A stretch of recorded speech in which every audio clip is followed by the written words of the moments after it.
दुनिया में क्या तीसरा विश्व युद्ध होने वाला है? क्या आने वाले 2, 3, 4 साल में भारत और चीन भी आमने सामने हो सकते हैं? इस तरीके के सवाल इस वक्त हिंदुस्तान में चल रहे हैं। हालांकि अभी बांग्लादेश में जो विवाद चल रहा है वो थमा नहीं है, लेकिन इसके बीच इस तरीके के कुछ सवाल चल रहे हैं। इन्हीं सवालों के बीच अमेरिका की तरफ से कुछ तस्वीरें साझा की गई। तस्वीरें थी भारत के न्यूक्लियर सबमरीन की, और इसमें दावा किया गया कि भारत न्यूक्लियर सबमरीन के मामले में खुद को मजबूत करने में लगा हुआ है, और न्यूक्लियर वेपन जो हिंदुस्तान के पास है वो सीक्रेट वेपन हिंदुस्तान क्यों बना रहा है? सीक्रेट वेपन, इन सीक्रेट वेपन का क्या कनेक्शन है? और योग की कुछ तस्वीरें जो शेयर की गई हैं अमेरिका की तरफ से, उसमें जो खुलासा किया गया है, क्या कुछ पूरा मामला है, एक्सपर्ट से समझेंगे। हमारे साथ मौजूद हैं हमारे वरिष्ठ पत्रकार पंकज प्रसून। नमस्कार सर, बहुत बहुत स्वागत है आपका। ये जो तस्वीरें लीक हुई हैं इस वक्त, अमेरिका ने दावा किया है कि हिंदुस्तान अपनी न्यूक्लियर पावर बढ़ा रहा है और कभी मतलब जल्दी कुछ ना कुछ होने वाला है। तो क्या कुछ सच्चाई है या फिर बस हाइपोथेटिकल है? नहीं, वो अमेरिकी डिफेंस एनालिस्ट कुछ हैं, उन्होंने योग करते हुए भारतीय जवानों को सबमरीन पे दिखाया और उसके आधार पे उन्होंने कंक्लूजन ड्रॉ किया है कि भारत अंदर ही अंदर परमाणु शक्ति संपन्न जो परमाणु सबमरीन है उसका विकास कर रहा है। वो नेक्स्ट जनरेशन के हैं। हमारे यहां होता क्या था कि जब अब तक जो हमारे पास जो नेवी से परमाणु बम ले जाने की क्षमता थी वो धनुष मिसाइल के ऊपर आश्रित थी, और धनुष मिसाइल जो था वो पेट्रोलियम से चलता था। अब अमेरिकी सुरक्षा एजेंसियों का दावा है कि भारत ने न्यूक्लियर फ्यूल से चलने वाले मिसाइलों का डेवलप कर लिया है, परीक्षण भी कर लिया है, और वो उनके बेड़े में शामिल भी हो गई। और वो जो दावा है उसके अनुसार आईएनएस अरिहंत पर हमने ये सफलतापूर्वक इसे संचालित कर लिया है। एक और रिपोर्ट है, अब से कुछ महीनों पहले सिप्री की एक रिपोर्ट आई थी, SIPRI। वो दुनिया में कहीं भी डिफेंस डील्स कोई अगर हथियार वगैरह कोई डेवलप करता है तो उसे अपनी रिपोर्ट देते रहते हैं। उस रिपोर्ट में यह कहा गया था कि भारत और रशिया ने मिलकर 10,500 करोड़ का एक लिक्विड न्यूक्लियर फ्यूल, याद है ये शब्द, लिक्विड न्यूक्लियर फ्यूल को लेकर एक समझौता किया है।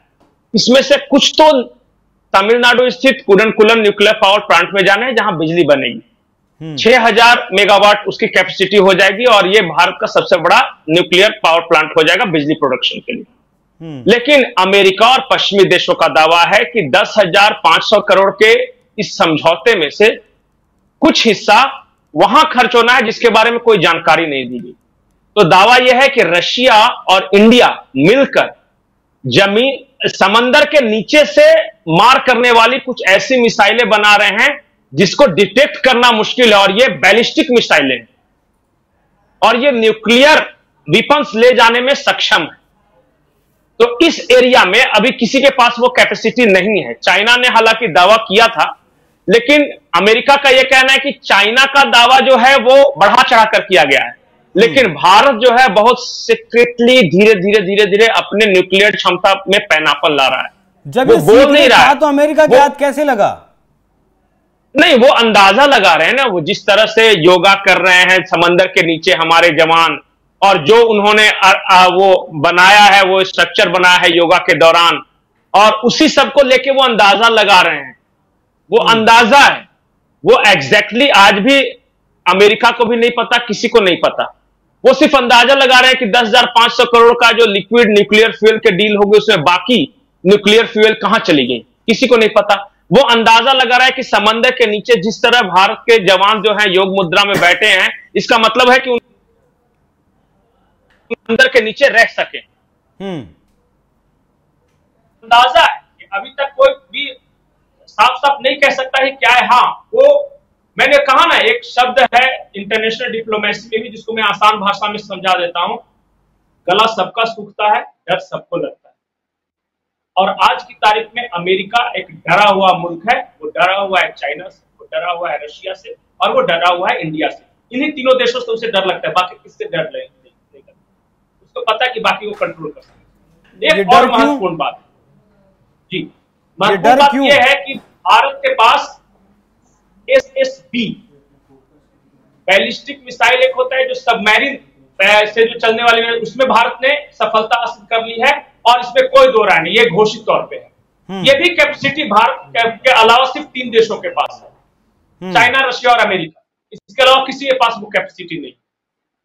तो इन्हीं सब को लेकर ये रिपोर्ट है, अमेरिकी थिंक टैंक की रिपोर्ट है ये। अच्छा, एक बात और बताइए, जो चीजें चल रही हैं कि 2, 3, 4 साल बाद हिंदुस्तान बनाम चाइना भी हो सकता है, सुन पा रहे हैं आप? अपना सवाल थोड़ा दोहराइए, आवाज नहीं। मैं कह रहा हूं कि चीन बनाम हिंदुस्तान भी आने वाले 2 से 4 साल में हो सकता है, उसी के लिए तैयारियां चल रही हैं। नहीं, चीन बनाम हिंदुस्तान क्यों होगा? ये बैलेंस ऑफ पावर है। देखिए, दुनिया में हथियार इसलिए नहीं रखे जाते कि हमें आप पे हमला करना है, इसलिए रखे जाते हैं दिखाने के लिए कि हमारे पास आओगे तो हमारे पास भी है, मतलब हम तुमसे कम नहीं है, किसी भी मामले में कम नहीं। तो कभी कभी हथियार रखना सुरक्षा के लिहाज से बहुत जरूरी हो जाता है। जिन जिन देशों के पास परमाणु हथियार हैं, आज तक उन देशों पर किसी ने हमला नहीं किया, लेकिन यह भी सच है कि जिन देशों के पास परमाणु हथियार है, अमेरिका के अलावा किसी ने इस्तेमाल भी नहीं किया है। तो मैं ये बोल रहा था कि हथियार इसलिए भी रखे जाते हैं ताकि हम जरूरत पड़ने पे दिखा सके। जरूरी नहीं कि हमारे पास हथियार है तो हम किसी पे हमला ही करने वाले हैं। ये बैलेंस ऑफ पावर बोला जाता है इसे, कि अगर तुम्हारे पास है तो मेरे पास भी है, जरूरत मत करना। तो चाइना कभी इंडिया पे अटैक नहीं करने वाला, इंडिया कभी चाइना पे अटैक नहीं करने वाला, अमेरिका चाइना पे, रशिया पे या इंडिया जैसे देशों पर अटैक नहीं करने वाला। वो अफगानिस्तान, यूनान, लीबिया वगैरह यही सब तक सीमित रहेगा, सीरिया तक, क्योंकि उसे भी पता है कि किसकी क्या कैपेसिटी है।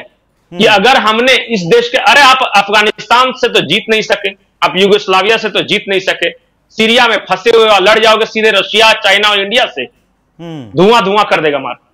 तो इसीलिए दिखाना भी होता है। और वो मैंने कहा ना कि डर सबको लगता है, गला सबका सूखता है, और वो अंदाजा लगा रहा है कि भारत के पास ये हो सकता है, वो हो सकता है। उन्हें भी एग्जैक्टली पता नहीं है कि भारत के पास क्या क्या है। भारत दुनिया का दूसरा ऐसा मुल्क है, भारत दुनिया का दूसरा ऐसा मुल्क है जो अंतरिक्ष में ही सैटेलाइट को मार के डिस्ट्रॉय कर सकता है, किसी भी देश के सैटेलाइट को। ये सिर्फ अमेरिका के पास कैपेसिटी है, और उसके बाद चाइना के पास भी नहीं है, भारत के पास है। बहुत सारी चीजें बिल्कुल भारत के पास है, अमेरिका के अलावा भारत के पास है। हम अंतरिक्ष टेक्नोलॉजी में जो है नासा के बाद हमारा दूसरा नंबर है, इसरो का। तो न्यूक्लियर की अगर बात करें, न्यूक्लियर वेपन की अगर बात करें तो हिंदुस्तान कहां खड़ा है? देखिए, सिर्फ अंदाजा लगाया जा सकता है, क्योंकि हमने 1998 के परमाणु परीक्षण के बाद कभी यह घोषणा नहीं की पाकिस्तान की तरह कि हमने इतना इतना छोटा छोटा आलू बम जैसा बना के रखा है परमाणु। ये सब हम नहीं करते, सीरियस मुल्क है ना ये। लेकिन इसलिए हमने सिर्फ बता दिया कि हमारी जो समस्याएं थी, हमारे जो इश्यूज थे, वो नहीं सुन रहे थे, तो पश्चिमी मुल्कों के बहरे कानों को सुनाने के लिए कुछ धमाके की जरूरत थी, और हमने वो कर दिया। उसके बाद से हमारा परमाणु कार्यक्रम शांतिपूर्ण है। हमने हथियार रखे हैं लेकिन उसमें इजाफा नहीं कर रहे हैं। टेक्नोलॉजी अपग्रेडेशन कर रहे हैं। हो सकता है जिस वक्त हमने परमाणु बनाए होंगे उस वक्त हमारे पास सिर्फ जमीन से मार करने की कैपेसिटी होगी, फिर हमने एयर टू एयर मार करने की कैपेसिटी डेवलप की, फिर हमने समंदर से ऐसे कैपेसिटी डेवलप की, अब हम सबमरीन से उसे कैपेसिटी हमारे पास है।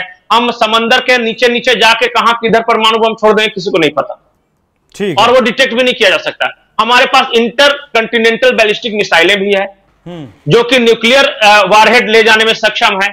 तो हम टेक्नोलॉजी अपग्रेडेशन कर रहे हैं, हम बमों की संख्या नहीं बढ़ा रहे हैं। टेक्नोलॉजी अपग्रेडेशन कर रहे हैं, जो कि बदलते वक्त के साथ जरूरी भी है। लेकिन सोचने वाली बात यह है कि अमेरिका इस खोजबीन में क्यों लगा है, कि हमारे पास, हिंदुस्तान के पास कितने हथियार हैं, कितने नहीं है, कौन सी टेक्नोलॉजी हमने विकसित कर ली है, कितने आगे हम पहुंच चुके हैं। अमेरिका इस चक्कर में क्यों लगा है, क्यों, ये बहुत बड़ा सवाल है। लेकिन ये वाकई में सच्चाई है, अंदाजा ही लगाया जा सकता है कि हिंदुस्तान के पास कितने न्यूक्लियर वेपन्स हैं और कितनी मॉडर्न टेक्नोलॉजी है। बाकी सब कुछ जो है पंकज जी ने आपको बताया ही है। बाकी पंकज जी, बहुत बहुत धन्यवाद आपका इस चर्चा में हमारे साथ जुड़ने के लिए। दर्शकों, आपको ये चर्चा कैसी लगी, कमेंट कर अपनी राय हमें जरूर बताइएगा। नमस्कार।